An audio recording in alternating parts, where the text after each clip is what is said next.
You're looking for meaning and purpose in your work. Hello? Hello? We all are. Every year, Harvard Business School Executive Education helps executives like you reevaluate goals and develop both personally and professionally to turn their careers into their callings. Don't be different. Be changed. Go. Start by going to hbs.me/go. That's hbs.me/go.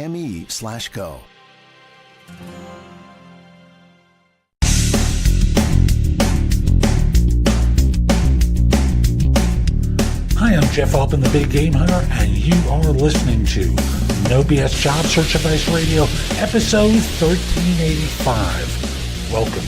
And you know, I've been doing coaching now for several years, but I did recruiting for more than 40 years before that. Filled more than 1,200 full-time positions plus consulting assignments.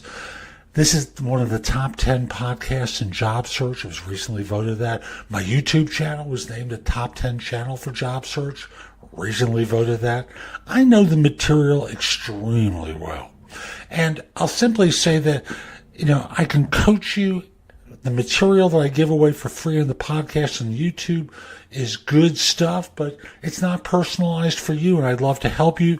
And I'll just say, if you're interested in my coaching, you listen to the end of the show. There's information there about how to get in touch with me.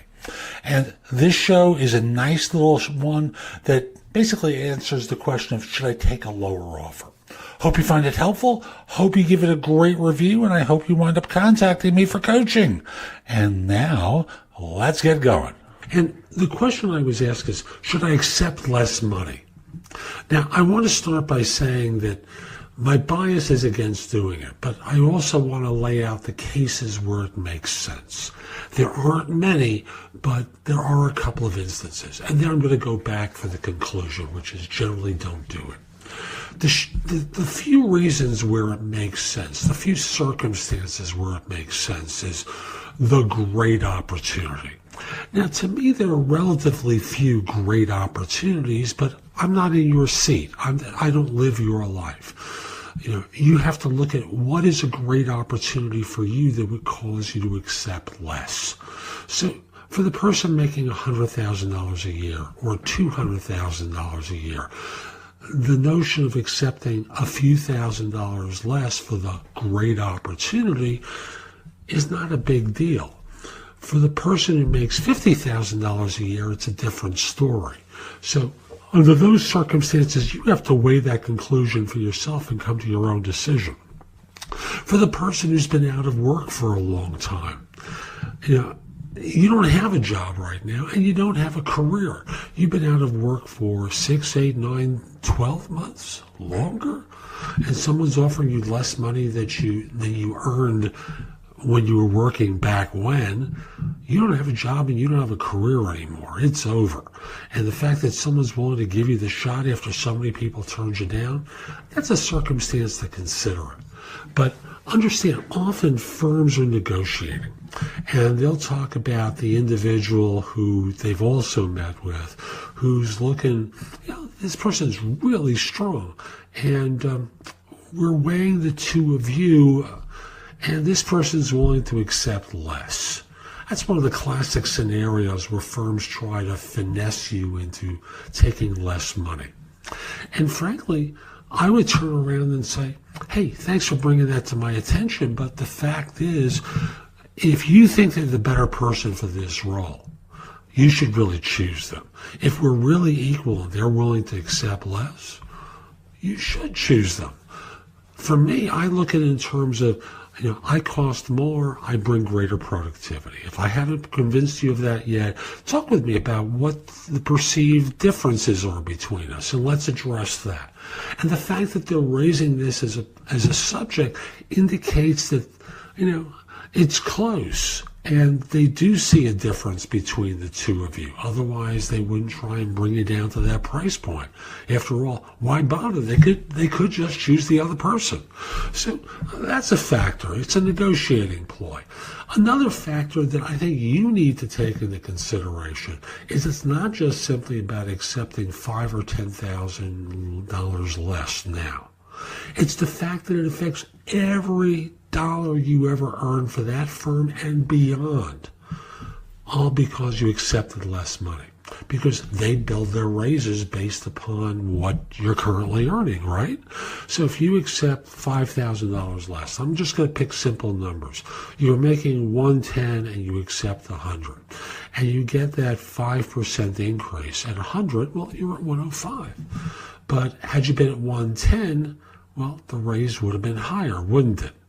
So understand there's an impact not just simply now, but even if you change jobs 2-3 years from now, they're often blending or they're often creating their increases based upon what you were previously earning. They're formulas. Now, if you're in Massachusetts, for now, that may become different next year, but for most organizations in most parts of the country, they're building salary increases based upon current salary.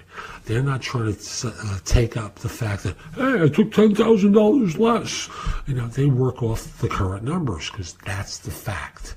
So understand there's an impact upon you that you'll never recover from. So I generally am against it. If it means that much to an organization that you take $5,000 or $10,000 less, there's a bigger problem there in terms of how you're marketing yourself that you need to address. So generally, thumbs down to the notion of accepting less, except in the circumstances that I've already outlined. So that's today's show. I hope you found it helpful. And if you did, here are a few ways to get even more from me. First of all, visit my website, www.thebiggamehunter.us. I have several thousand blog posts there that you can watch, listen to, or read to help you find your next job. If you want the best of my advice, join JobSearchCoachingHQ.com, where I've curated my information with a focus on interviewing. If you have a few questions, contact me through the Magnifi app for iOS. That's Magnifi with an I at the end, or PrestoExperts.com, where you can call me.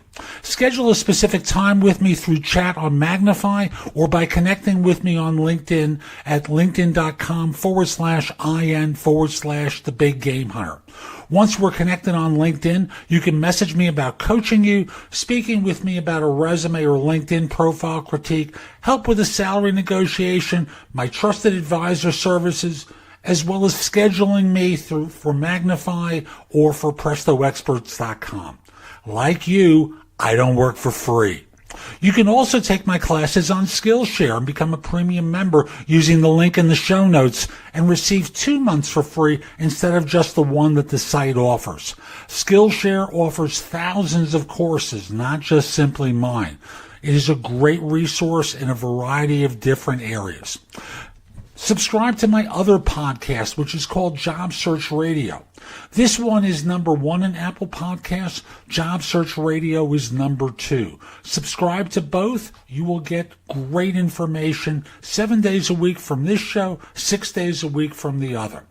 Lastly, I want to encourage you to join my group on Facebook called Career Angles. It's free to the first 500 people who join and is focused on helping you do better at work. Information is shared daily, and we're building a supportive group there to provide advice and counsel during difficult times. Again, the group on Facebook is called Career Angles. I'll be back tomorrow with more. In the meantime, have a great day. Be great!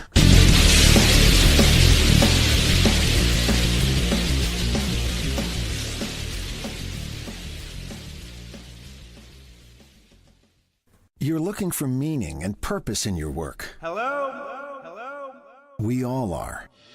Every year, Harvard Business School Executive Education helps executives like you reevaluate goals and develop both personally and professionally to turn their careers into their callings. Don't be different. Be changed. Go. Start by going to hbs.me/go. That's hbs.me/go. 160,000 miles. That's on average how often you'll use your car insurance. But what if you could get help with more often? Maybe save a couple of bucks on clothes or at restaurants. What if you could even get rescued roadside when a tire goes flat or your battery dies? You can, when you're a member and your auto insurance is AAA. Insurance that's not just insurance. Talk to a AAA insurance agent or visit AAA.com/insurance to learn more about how AAA works at every mile.